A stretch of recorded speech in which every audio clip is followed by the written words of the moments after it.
Então, gente, muito boa tarde, como vão?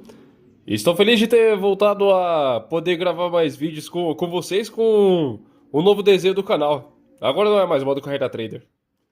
O nome do meu projeto está anunciado, é Aliança Financeira. E para vocês assim eu vou começar a fazer os vídeos que eu havia atrasado, porque eu estava praticamente sem ideia do que produzir de conteúdo.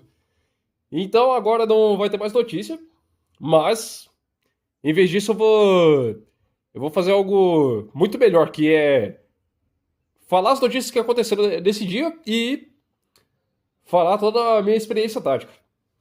Bem, começando assim com todas essas notícias, eu não vou dar detalhes, só vou falar apenas onde praticamente entrei nas notícias que eu irei falar até de agora em diante, né? E de resto, eu vou falar as táticas que eu havia usado no mercado, para vocês se informarem como é trabalhar no mercado futuro em si. Mesmo o mercado futuro sendo mais arriscado, ele é simples de trabalhar. E é assim que eu acabo me divertindo trabalhando com o mercado mais volátil, né? Espero que vocês gostem do vídeo. Sendo direto que esse mercado acabou durando um longo tempo, porque eu havia entrado no swing trade. E minha experiência tática nesse meio tempo acabou funcionando da seguinte maneira. É, entrou muita coisa de notícia.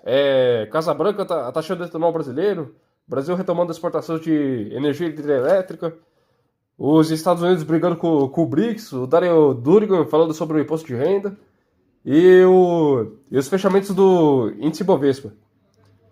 Teve notícia, assim, de 14 de fevereiro de 2025 até o dia 21. Eu fiquei no swing trade durante uma semana e no final acabou que eu havia finalizado o contrato com esses ganhos aí. 90, R$ 95 com uma diferença, assim, de delay, né? Uma boa diferença, assim, de 9, 475 pontos. Uma boa quantidade. Isso porque vamos falar sobre o índice. Ele se move praticamente de 5 a 20 pontos por segundo, muito mais rápido. Mas a vantagem é que você perde muito pouco com ele. Ganha pouco, mas ao mesmo tempo também perde pouco. Então, como foi a minha experiência tática por esse tempo? É, eu não, apesar da minha posição do mercado estar difícil, eu não estava tão distante. Analisando todo o processo a partir das 10h30 da manhã, em que eu começo colocando a ordem de entrada no mercado do Ibovespa, ele acabou caindo levemente e depois subiu de uma maneira acentuada com a pontuação máxima de 128 a 125. E eu havia me posicionado 500 pontos acima para sair nos 128 e 685 pontos, com um plano de ganhar 640 pontos, que era R$ 128. Mas logo percebi que o índice não estava sustentando subida naquele momento. Chegou meio-dia e meio e o índice MIB acabou rompendo a máxima, indo para 129.085 pontos, como vocês podem ver aí. Eu havia pensado que minha ordem de entrada iria chegar a qualquer momento. Quando passou um pouco mais de tempo, o preço atual foi para 129.040 e a máxima de 129.230. Começou a haver muita notícia a favor da Ibovespa e isso influenciou na projeção do contrato J25. Eu pensei que essa resistência não ia durar muito tempo e a minha posição está perto do preço de mercado. Entrei posicionado às 14 horas e eu havia saído do celular para fazer o meu trabalho tradicional. Quando chegou a hora de jantar, eu havia aproveitado e vi o índice chegar a 130 a 455. Mercado imprevisível sempre acaba te surpreendendo. Qualquer notícia de forte peso acontece em movimentos extremos. Mas eu não me rendi em relação a isso. E daqui a pouco eu vou falar para vocês o que aconteceu na segunda-feira. Bem, agora sim, é dia 17 de fevereiro, segunda-feira. Fiquei no swing trade. Exatamente. Mesmo assim eu não desisti. Eu resolvi ficar no swing trade para ver como é que o mercado iria agir. eu resolvi não usar a segunda posição para puxar a média, mesmo com o perigo à vista. Eu ainda não tinha reforçado meu patrimônio suficiente para usar uma segunda ordem. Vi o mercado acelerar muito forte de manhã com a máxima de 131, 875. Mas ele conseguiu perder força bruscamente e fechou apenas no 130, 880. Ou seja, como vocês podem ver aí, ele estava com o fechamento anterior de 130 contra 155. Só que eu fiquei anotando até 1h30 porque eu não tinha muito tempo para fazer o restante das anotações. Então, foi praticamente uma boa saída desse momento para que o mercado não me deixasse tanto para trás no swing trade. O próximo bloco eu vou falar sobre o dia 18. Bem, dia 19, aí eu resolvi colocar o fechamento atual também, que foi 129,390.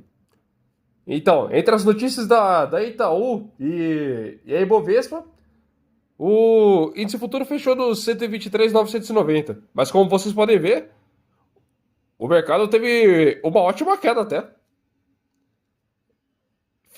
Fechou, era 130.770 e fechou nos 29.390.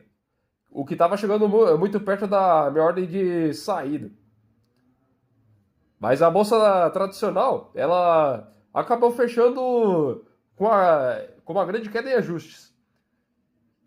Que a principal bolsa no Brasil recuou 0,95%, sem ser o índice futuro, e ficou no 127.308,80 pontos. Para vocês que não sabem, o Ibovespa futuro ele é praticamente uma previsão de onde pode chegar o Ibovespa. Se estiver indo bem, o futuro vai indo 2.000 pontos acima quando está no início do contrato. Aí depois ele acaba praticamente minando, porque o contrato futuro ele vai se tornando presente e acaba vencendo esse contrato.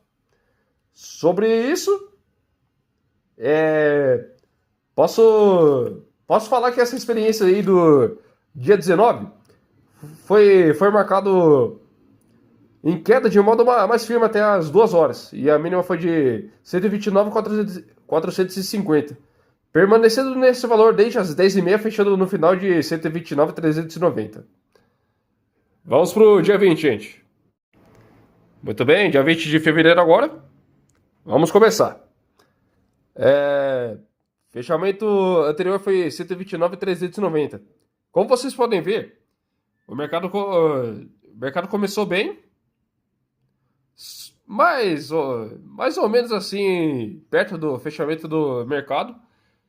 0,13 de mínima, mas assim, em outros momentos começou a ter uma queda mais acentuada. Eu anotei com diferença de 30 minutos para ver como é que o mercado se movimentava em meio a essas determinadas notícias aqui. O dia 20 foi marcado pelas notícias do risco de crédito do Banco do Brasil, que estava trabalhando com a projeção que o risco de crédito da carteira de agronegócio se acomodasse ao longo de 2025. Se for falar para a Ibovespa, ela subiu também com a ajuda da Vale, mas não foi o bastante para que o mercado desse aquela arrancada, porque essa notícia do Banco do Brasil e a da Vale acabaram se chocando, porque era uma notícia muito negativa e uma notícia muito positiva no mesmo momento. E o valor de mercado dos dois praticamente são equiparados. A Vale ela obtém um valor de mercado de 368 bilhões. E o Banco do Brasil não está muito longe não, tá entre os 330 bilhões. E essa experiência assim do dia 20, ela foi um pregão morno, porque a máxima foi de 130 mil pontos e a mínima de 129.095. Mas o índice Bovespa ficou positivo, o mini índice Bovespa futuro. E sobre isso, o mercado não deu muito espaço, só ficou com um pouco movimento e o que aconteceu no final foi que a minha ordem estava perto, mas não foi o bastante. Vamos pro dia 21, que é onde eu termino o contrato.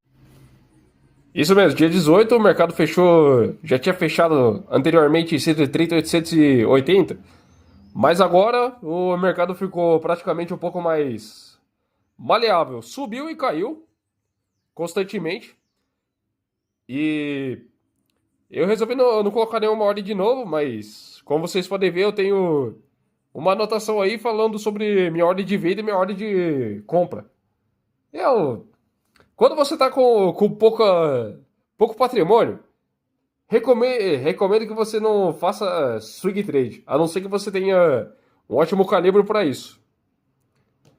E como vocês podem ver, o máximo ficou em 131.610 com alta de 0,55% e a mínima ficou em 130.295, dando esperança para que o índice caia. E falando seriamente, esse mercado começou a dar sinais de abrir espaço. Muito bom saber que o mercado não vai para um lado só. Ele também tem o seu limite e acaba perdendo fôlego após a subida. É isso, eu vou falar sobre o próximo bloco do dia 18. Esse dia foi marcado praticamente por algumas notícias ah, que acabou colocando a JP Morgan, que menosprezou o pão de açúcar, o Bank of America falando da taxa final da Selic. Eles estavam discutindo as previsões. Seguro rural do BB Seguridade, que vou falar pra vocês, tava uma bagunça esse negócio. Foi marcado por essas notícias e o Ibovespa havia fechado no 130 a 770. Ficou praticamente abaixo do preço do fechamento de 130 a 880, mas ficou tudo seguro. Muito bem, agora o final de tudo, 21 de fevereiro. Sim, gente, finalmente terminou. Consegui ganhar exatamente aqueles 475 pontos. Mas não foi fácil ter que esperar. Enquanto o mercado morno de novo, mas isso não tirou minha esperança que eu confiei nessas quedas mínimas do índice. E olha como vocês podem ver durante os 30 minutos de diferença, a partir das 10h30. E entre 10h30 e 11 horas ficou praticamente estável. Mas a partir das 11h30 começou a ter uma queda mais acentuada. 128.920, aí depois 0,42, foi de 0,42%. Aí no final 28.760. E o mercado fechou a meu favor. A minha saída foi bem clínica, né? Na verdade, né? Olha como esse mercado acaba nos apresentando esperanças. Era dia de ganhar no índice futuro mesmo. Eu acabei confiando nas mínimas quedas do índice a partir das 11h30 que os traders venderam mais do que compraram. E eu tava precisando liquidar, mas não bastava.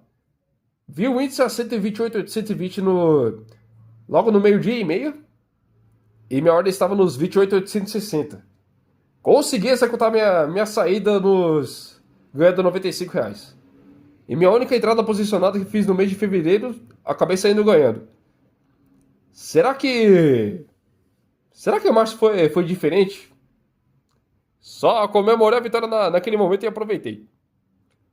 Agora, gente, eu espero que vocês tenham gostado desse vídeo. Toda a aparência nessa entrada posicionada, eu posso ter cometido uma falha ao me posicionar naquele setor de pontuação. por causa que tava muito cedo, assim, usar as 10h30 para fazer uma estratégia. Eu estou me acostumando a fazer swing trade com mini índice. Mesmo assim, o lema é esse. O meu nome é Matheus Ribeiro e esse é o legado da Aliança Financeira. É um prazer em conhecê-lo, seja bem-vindo ao canal. Se você gostou, aperta o botão de curtir e adicione os seus favoritos esse vídeo, caso você tenha gostado muito mais do que tiver esperado. No final, eu posso trazer mais vídeos. Esse é um vídeo assim que eu tinha levado muito tempo para fazer porque eu tava sem ideia. Mas eu vou mostrando as anotações do meu caderno. Por enquanto sem edição para resgatar o que eu havia perdido dos vídeos. E espero que vocês tenham gostado. Esse é o legado do Modo Carreira Trader. Um abraço, gente. Fiquem com Deus.